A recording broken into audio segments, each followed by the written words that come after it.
എന്തല്ല എല്ലാവർക്കും സുഖം തന്നെയല്ലേ? നമുക്കിന്നൊരു നല്ല കയ്പ്പുള്ള കയ്പ്പ, ഏറ്റവും കയ്പ്പുള്ളതാണ്. ആ കയ്പ്പ കൊണ്ട് ഒരു കറി ഉണ്ടാക്കുക, അടിപൊളി ടേസ്റ്റാണ്. ആ കയ്പ്പ് അറിയാത്ത വിധത്തിൽ, എന്നാൽ കയ്പ്പ് ഉണ്ടായാലാ അതിനൊരു ടേസ്റ്റും കൂടെ. അതെങ്ങനെയാണ് ഉണ്ടാക്കുന്നത് നോക്കാം. അതിനായിട്ട് ഞാനിതാ 200 ഗ്രാം നല്ല കയ്പ്പുള്ള കയ്പ്പ എടുത്ത് വെച്ചിട്ടുള്ളത്. അതൊന്ന് മുറിച്ചിട്ടിട്ട് എടുക്കണം. പിന്നെ ഒരു 18 മുതൽ 20 വലിയ ചെറിയുള്ളി, പിന്നെ ഒരു 6-7 വെളുത്തുള്ളി, പിന്നെ ഒരു കഷ്ണം വെല്ലം, അത് നിർബന്ധമാണ്. പിന്നെ 2 തക്കാളി ഒരു മീഡിയം സൈസ് തക്കാളി, അതെല്ലാം കൂടി അരിഞ്ഞിട്ടിട്ട് എടുക്കണം. അതിൻ്റെ മുമ്പേ നമുക്കൊരു നെല്ലിക്ക വലിപ്പം പുളി എടുത്തിട്ട് നല്ലോണം കഴുകിയതിന് ശേഷം അതിലേക്ക് ഒരു 1/2 കപ്പ് ചൂടുവെള്ളം ഒഴിച്ചു കൊടുക്കാം.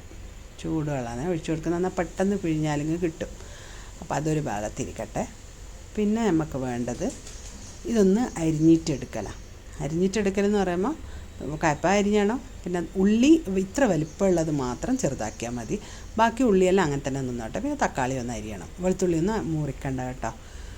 ഇനി ഒരു ചീനച്ചട്ടി അടുപ്പത്ത് വെച്ചിട്ട് അതിലേക്ക് 2 ടേബിൾ സ്പൂൺ പച്ചെണ്ണയാണ് ഞാൻ ചേർത്ത് കൊടുത്തിട്ടുള്ളത്. പച്ചെണ്ണയാകുമ്പോൾ നല്ലൊരു മണം ഉണ്ടാവുക. നിങ്ങൾക്ക് വെളിച്ചെണ്ണയാണെങ്കിൽ അതും ചേർക്കാം. പിന്നെ ഒരു 1/2 ടീസ്പൂൺ കടുക്, പിന്നെ 1/4 ടീസ്പൂൺ ജീരകം, 1/4 ടീസ്പൂണിൻ്റെ പകുതി ഉലുവ. ഇത് 3 കൂടി ആകുമ്പോൾ നല്ലൊരു മണമായിരിക്കും. അപ്പം അത് ചേർത്തിട്ട് നല്ലോണം ഒന്ന് മൊരിച്ചെടുക്കാം. അതായിരുന്നു മൊരിയട്ടെ. അതിന് ശേഷം നമുക്ക് ഇതിലേക്ക് ഉള്ളി ചേർത്ത് കൊടുക്കാം. ഉള്ളി ചേർത്തിട്ട് ഒന്നിളക്കി കൊടുക്കുക. അതിൻ്റെ മുകളിൽ തന്നെ വെളുത്തുള്ളിയും ചേർത്ത് കൊടുക്കുക. വെളുത്തുള്ളിയും ചെറിയുള്ളിയും ഒന്നിച്ചങ്ങ് വെന്തോളും. കണ്ടില്ലേ? എല്ലാം ഒന്ന് വഴന്ന് വരുമ്പോൾ ഈ അടുക്കുന്നെല്ലാം ഒന്ന് ഇളകും. കണ്ടില്ലേ? അപ്പം ഇത് ഏകദേശം ഇങ്ങനെ ആകുമ്പോൾ റെഡിയായി. ഇനി ഇതിലേക്ക് നമ്മൾ തക്കാളി ചേർത്ത് കൊടുക്കാം. തക്കാളി ചേർത്ത് കൊടുത്തിട്ട് നല്ലോണം കൈവക്കാണ്ട് ഇളക്കണേ. പിന്നെ അത് ഓയിലിൽ കിടന്ന് നല്ലോണം ഒന്ന് വാടി വരുന്ന സമയത്ത് നമുക്ക് കറിവേപ്പില ഇട്ട് കൊടുക്കാം. അതെല്ലാം കൂടി നല്ലൊരു മണമായിരിക്കും. പച്ചെണ്ണ, ഉലുവയും ജീരകവും എല്ലാം ചേരുമ്പോൾ നല്ലൊരു മണം ഉണ്ടല്ലോ. അപ്പോൾ ഇനി ഇത് നമ്മളിങ്ങനെ ഒന്ന് വാടി വരുമ്പോൾ ഒന്ന് കുത്തി കൊടുക്കുക, പിന്നെയും ഇളക്കി കൊടുക്കുക, പിന്നെയും കുത്തി കൊടുക്കുക. അങ്ങനെ ആകുമ്പോൾ തക്കാളി നല്ലോണം ചീഞ്ഞ് കിട്ടും. കണ്ടില്ലേ? ഇനി ഇതിലേക്ക് നമുക്ക് നമ്മളെ മസാലപ്പൊടികൾ ചേർത്ത് കൊടുക്കാം.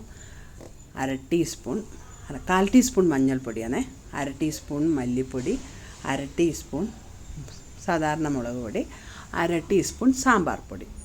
എനിക്ക് എരിവ് കുറവായതുകൊണ്ട് അത് എങ്ങനെ ചേർത്ത് നിങ്ങൾക്ക് ഇത് അഡ്ജസ്റ്റ് ചെയ്തിട്ട് കൂടുതൽ വേണമെങ്കിൽ ചേർക്കാം. ഇതെല്ലാം ചേർത്തിട്ട് നല്ലോണം അതിൻ്റെ ഈ പൊടികളുടെ എല്ലാം പച്ചമണം പോകുന്ന വരെ ഒന്ന് ഇളക്കി കൊടുക്കാം. നല്ലോണം മൂത്ത് വന്നതിന് ശേഷം ഇനി ഇതിലേക്ക് നമ്മൾ കയ്പ്പ ചേർത്ത് കൊടുക്കാം.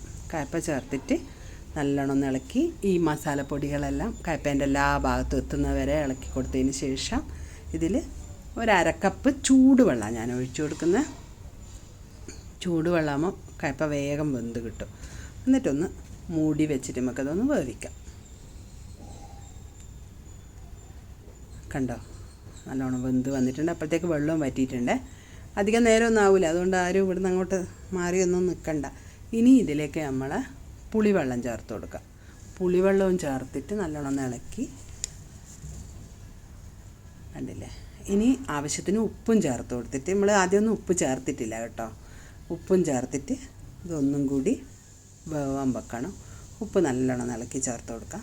ഒന്നും കൂടി മൂടി വെച്ചിട്ട് മീഡിയത്തിൻ്റെയും സിമ്മിൻ്റെ ഇടയിലുള്ള അങ്ങനെ വെച്ചോ കേട്ടോ. നല്ല വെള്ളം വേഗം വറ്റിപ്പോവും. കണ്ടോ? നല്ലോണം വെന്ത് വന്നിട്ടുണ്ട്. ആദ്യ കയ്പ്പ ഒന്ന് നല്ലോണം വെന്തതാ. ഇപ്പോൾ ഇതെല്ലാം പുളിയിലെല്ലാം കിടന്ന് വെന്ത ഒരു പ്രത്യേക ടേസ്റ്റായിരിക്കും. അപ്പം നമുക്കൊന്ന് കയ്പ്പ ഒന്ന് നോക്കാം.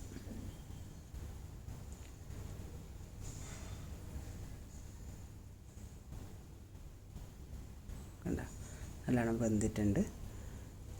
ഇനി നമ്മൾ വെല്ലം അവസാനം ഇതങ്ങ് ചേർത്ത് കൊടുക്കാം. വെല്ലവും ചേർത്തിട്ട് നല്ലോണം ഒന്ന് ഇളക്കി കൊടുത്താൽ വെല്ലം പെട്ടെന്ന് അലിഞ്ഞുള്ളൂല്ലേ. അടുപ്പത്തെ ചൂട് തന്നെയല്ലേ ഉള്ളത്.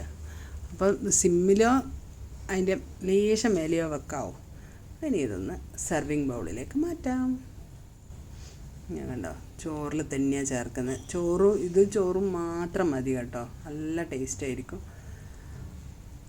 അപ്പം ഞാനിത് ഉപ്പേരി ഉള്ളത് കൊണ്ട് ഇട്ടെന്ന് മാത്രമേ ഉള്ളൂ, ഇല്ലെങ്കിൽ വെറും കയ്പയും കൂട്ടിയിട്ട് അടിപൊളി കോമ്പിനേഷനായത് ചോറും കയ്പയും. അപ്പം എന്തായാലും എല്ലാവരും ഒന്ന് ഉണ്ടാക്കി കഴിച്ചു നോക്കി അഭിപ്രായം അറിയിക്കാൻ മറക്കണ്ട. അടുത്ത ആഴ്ച കാണുന്നത് വരെ താങ്ക് യു.